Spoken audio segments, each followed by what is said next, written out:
Joining us now in studio with more is security analyst Yaakov Lapin, a host of the Lapin Assessment. First of all, I mean, we're used to things coming out of Trump's, mouth in a certain way, but he just made it sound like it was like a Royal Caribbean cruise.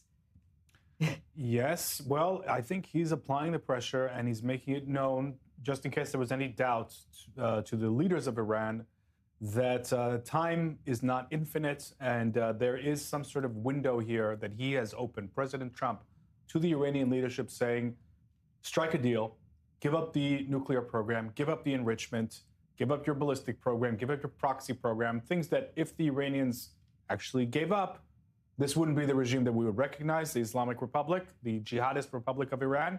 But this is what he's basically calling on them to do. And if they don't walk through that door, then I think the other option is the use of military force. Now, the big question that we still don't have the answer to is what scale of attack would President Trump order? He's got a whole spectrum of options to choose from symbolic strikes to all out, thousands of strikes on regime symbols, on infrastructure, on the IRGC, on the leadership.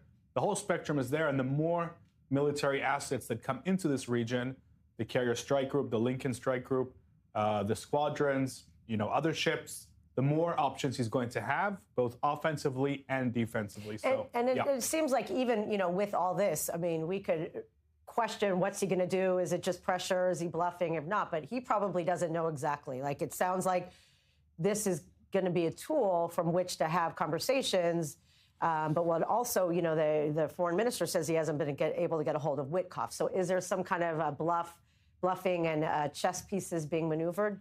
I think that what we're seeing now is attempted diplomacy, gunboat diplomacy, as they used to call it, which is something actually that the U.S. pioneered back in the 19th century. But it's basically using this force to, first of all, try and strike a diplomatic deal.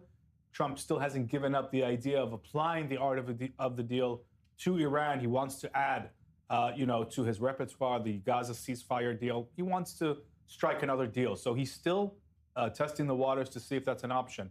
But if not, if the Iranians don't walk through that diplomatic door, which, by the way, if they do, we should pause on that for a moment. If they do walk down that diplomatic door, that could create a whole set of problems in and of itself, because the Iranians are master negotiators, very good at deception.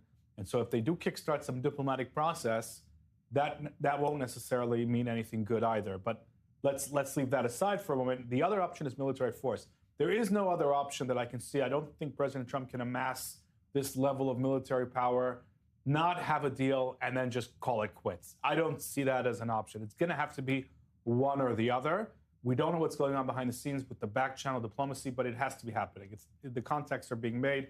Whether they can get Witkoff on the phone or not, that's not what's going to bring down the diplomatic back channels. Right. And then also, what about the fact that, we're still not getting visuals out of there? We know the protests, have slowed down, but, he made it very clear. It seems that they're executing more people, more reports are coming out. It'll be interesting to see how will that play into negotiations, or is he going to have a hard line if all of a sudden we find out that 60,000 people have been killed, which we know it's not that high, but it could be in the tens of thousands. Yeah, I mean, based on some reports we've heard, if those reports are accurate, we're looking at one of the worst crimes against humanity in decades. I mean, if it's tens of thousands in a single night or in 2 days, we haven't had anything like that.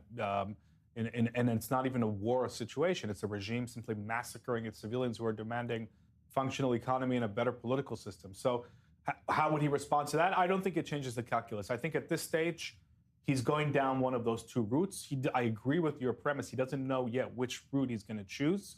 But I think he's telling the Iranians, you're going to make this choice for me. Right.